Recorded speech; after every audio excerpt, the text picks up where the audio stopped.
What's the meaning of blank check?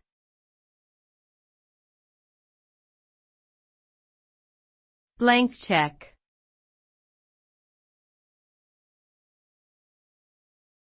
Blank check.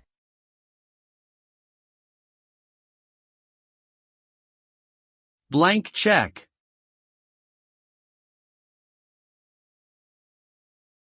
Blank check.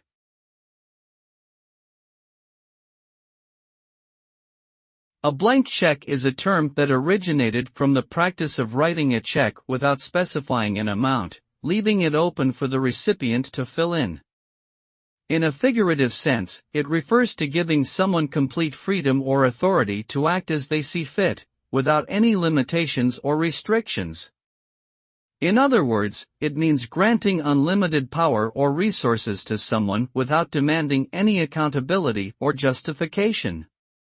This can be dangerous, as it gives the recipient the ability to misuse or abuse their position, potentially causing harm or damage in the process.